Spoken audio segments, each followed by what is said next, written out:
Guys, guess what? May gwapo. Oh my God. Sorry talaga sa... Oh my God. Sino siya? Ba't ang sexy-sexy mo naman ngayon? Ha? Parang nagpapasarap ka naman masyado. Wala lang. Kuya, gwapo. Hi ka lang sa vlog ko. Wala nang mas chika. Basta mag-hi ka lang, makita ka lang. Happy na ako. Buhay. Oh my Nakita ko yung video mo dun sa aeroplano. Saan? Saktong-sakto yung... Oo, yung tingin mo. Yung lingon niya. Yes. Siya yun. Yung nasabi ko may gwapo, diba? O yan. Oo. Saka yun. Bagay tayo. Kuya, salamat po. I love you, kuya. See you later. Ayan o. See you later. Oh my God, gosh. I can take my eyes off him. At sobrang gwapo niya. Negosyante. May tindahan na po siya ngayon. Isa pang gwapo. Ay! Ayan! Ang nag-iisa. Ang pogi na. Yan ang nag-iisang kawangis ni Sanya. Sanya? Sanya all. Sanya all. Sorry po. Thank you, kuya. Nagay lang ako. Thank you, everyone. See you later. Oo, yan. Tumayo na naman, Mang. Pagalitan mo sa mga pitik-pitik, kahit anong... Thank you po. Ganon. Yes, let's go. Diba? Totoo yan, diba? Mga ngayan. My baby girl. Diba? Hello, Kathdan fans! Ito na nga ha, nominations mga kasombreros ang meron sa Kathdan mga kasombreros. Unang-una na nga dito, si Sir Alden Richards, no? Ito po ay sa, sa Philippine Movie and Press for Television mga kasombreros. So, yung mga kasali dito, yung mga may drama series or gumanap sa mga performances or sa mga TV programs lamang mga kasombreros, hindi kasama ang pelikula. Si Sir Alden, so nominated siya mga kasombreros ha, dito sa kanyang Best Single Performance by an Actor na award mga kasombreros, sa kanyang pagganap sa Magpakailanman, no, sa Puso at Isipan, The Cantillana Family Story. Napakaganda ito mga kasombreros kasi nga nung gumanap siya dito, parang may mga diferensya sa isip na parang ganun, mentally handicapped mga kasombreros. Parang ganun yung story. Sobrang galing ni Sir Alden dito. So, naka-ani na ito ng mga nominations at saka nanalo na siya dito nung nakaraan sa ibang award-giving bodies. Pero ito na naman sa PMPC, no, ay nominated na naman siya mga kasombreros, no, Star Awards for TV. So, tapos, dalawa yung kanyang nomination mga kasombreros ha. Tapos, meron pa siyang nomination mga kasombreros, Best Male TV Host sa parehong award-giving body, no, sa PMPC mga kasombreros. Sa All Out Sundays naman ito mga kasombreros. So, Best Male TV Host, no. Although hindi siya regular sa All Out Sundays, no, pero nominated pa rin siya mga kasombreros. Yun po, no, congrats Sir Alden. Talagang ang galing ni Sir Alden dito mga kasombreros. Sa kanyang pagganap, no, sa Cantillana Family. Then ito, si Ma'am Catherine, no, ay nominated din po sa Special Awards mga kasombreros, 100 The Best Face 2025 mga kasombreros. So marami siyang kalaban. Yung Special Awards na ito ay nag-award or nagbibigay ng karangalan sa mga TV personality, sa mga singers, sa mga in general mga kasombreros, no, mga TV personalities and celebrities na sa buong mundo mga kasombreros. So ito po ay 100 The Best Faces for 2025. So 100 mga kasombreros. Para siyang TC Candler. Yung TC Candler ay meron din silang ganito, no, the best face 100 best faces for 2025. So dati parang kasama si Ma'am Jeline Gutierrez, si Ma'am Andrea Brillantes, no, si Ma'am Jane De Leon, kasama rin si Ma'am Marian Rivera, Ma'am Heart Evangelista, no, kasama rin dyan mga kasombreros dati sa TC Candler. Pero dito po ay iba po ito mga kasombreros. And then ito, next item natin mga kasombreros. Ito yung si Donita Knows, no, kung kilala niyo po yung Donekla, ay parang meron pala silang may vlog pala siya, nag-vlog siya at that time nung sa BDO mga kasombreros backstage, no. Sabi niya dito parang parang may gwapo. So si Sir Alden lang pala. No, sobrang kulit ng dalawang ito mga kasombreros pag nagsama. So business-minded talaga si Alden while waiting, nagtinda muna. So comedy ang dalawang ito mga kasombreros backstage, no. Talagang pag nagsama ang dalawang to. Alam mo naman si Donita, no? Sobrang puwela nito mga kasembreros. Kung kaya naging sikat sila ni Tekla. Kasi nga yung duo na yung tandem nila ay sobrang kulit at sobrang nakakatawa mga kasembreros. So, and then ito, next item natin, si Ma'am Catherine, no? Si Ma'am Maha, si Ma'am Erich, at saka si Ma'am Julia Montes. Meron pala silang dati, if I'm not mistaken, 2013 pa ito, or 2014 mga kasembreros ng kanilang photoshoot. Medyo matagal na ito, no? Nag-throwback lamang ang isang Kathleen or Catherine admin mga kasembreros. So, ang kanilang peg ay parang nasa Sahara Desert or parang nasa African Savannah mga kasembreros. So, hindi ko alam kung background lamang ito or talagang pumunta sila doon mga kasembreros for the photo shoot, no? Pero ito sobrang lupit. Para silang mga hunter at saka mga ngaso mga kasembreros sa jungle or sa savannah nga mga kasembreros. And then ito, next item natin mga kasembreros. Throwback din ito mga kasembreros si Ma'am Catherine ay no makeup challenge mga kasembreros, true beauty of the Filipina Morena girl. So sobrang ganda kahit na wala siyang makeup and so on mga kasembreros ay napakaganda. Nakasakay siya dito sa kabayo mga kasembreros and maliit pa siya, no? Tapos ang kulit niya, nagpadila rin siya mga kasembreros. And then ito, next item natin. So kagabi ay yung Stars on the Floor ni Sir Alden, Ma'am Marian at saka si Ma'am Pokwang, si Coach Jay. So parang nag-perform dito ay sina Ma'am Glyza. Ang galing nila, no? Kasi grabe yung dance moves nila. Parang all-in-one. Si Ma'am Glyza Di Castro, parang all-in-one talaga ito. Ang dami. Magaling kumanta, magaling sumayaw, magaling umacting mga kasembreros, no?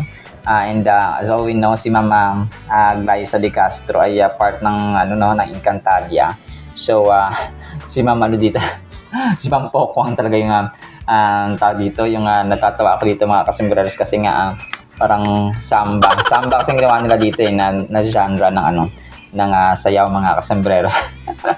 Tapos si Ma'am Pak ang kulit talaga na Ma'am Pokwang at saka ni Sir Alden pa nagsama mga kasembreros. Mama, tumayo ka na naman, Mama. Sobrang kulit ng dalawang ito. So, yun po, no? So, parang natanggal na yata dito si Zeus Collins as yung isa yung si Patrick yata yung mga kasembreros, no? So, ayun po. So, ito pa si JM at saka si Ma'am Glyza Di Castro nga mga kasembreros.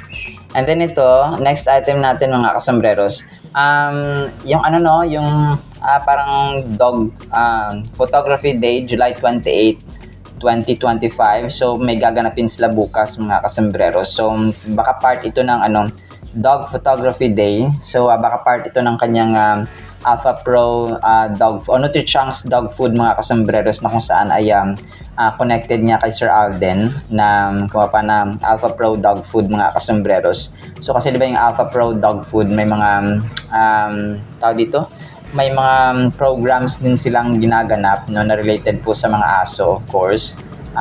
Umattend din sila ng fun run dati ni Sir Alden and so on. So tapos may pa selfie, no, ganun mga kasembreros ang mga asong ito. So ito kay Ma'am Catherine, parang bukas ito mga kasembreros, abangan natin ito. So hoping na sumipot si Ma'am Catherine, no, dito sa photography day ng mga aso mga kasembreros. And then ito, next item natin mga kasembreros. So na-recall lang, no, ng isang admin itong sinulat niya. Ano kayang sinulat niya dito, no? Sa likod ni Sir Alden mga kasembreros ng victory party ito ng Hello Love Again mga kasembreros. So talagang wala kasi nga sana pinicturean ito at saka nakita natin kung ano yung laman, ano yung sinulat ni Box Office King, Box Office Queen sa likod ni Box Office King mga kasembreros. So pero yun nga, wala tayong idea mga kasembreros. Siguro ako ang client mo forever. Ako ang attorney mo forever. De joke lang po mga kasembreros. Alright, sinasya sa ating Kathleen items, ha? Sana po ay pakinggan po natin ang Word of God again today. is July 27 na po, Sunday po. Blessed Sunday po sa bawat isa. Sana po ay pakinggan po natin ang Word of God. At para po sa ating Word of God ay sobrang ganda po nito mga kasombrero. Sana po ay pakinggan natin. Karugtong po ito ng verse natin kanina. Ang title, Di Ka Nag-iisa. Psalm 68 verse 6, God sets the solitary in families. He brings out those who are bound into prosperity, but the rebellious dwell in a dry land. Napakaganda nito mga kasambreros ay ito po ay nagsispeak about yung provision ng God po natin, ang Panginoon natin ay provides a home for the lonely, setting them free from their burdens and giving them a family within His community. So, yung verse natin kanina ay father to the fatherless sa mga kasambreros. Ngayon naman, ang Diyos natin ang nagbibigay ng pamilya. Kumaga pakalinga at kinukupkop mga kasambreros, yung mga lonely, yung mga nag-iisa, at saka mga helpless mga kasambreros. So dito ay yung mga rebellious naman or yung mga matitigas ang ulo ay tinatapon niya mga kasambreros sa isang disyerto or sa dry land mga kasambreros. Ang verse na ito, 68, Psalm 68 verse 6, beautifully illustrates the idea of God's compassion and care for all of His children. So it reminds us that no one is truly alone in this world because God is there to provide comfort and support. So yung kasabihang no man is an island is totoo po yun mga kasembrero. Siguro yung mga YouTuber, mga vlogger na ibang nakita ko na nakatira sila sa kagubatan for example, tapos magkakaroon sila ng survival moments na makakasurvive sila without food, without electricity, without the convenience of the urban cities, or the rural cities mga kasembreros, or the rural places ay parang lang yun, parang content lang, pero as a whole, generally at saka literal mga kasembreros, in reality ay wala pong hindi natin kayang mamuhay ng mag-isa mga kasembreros.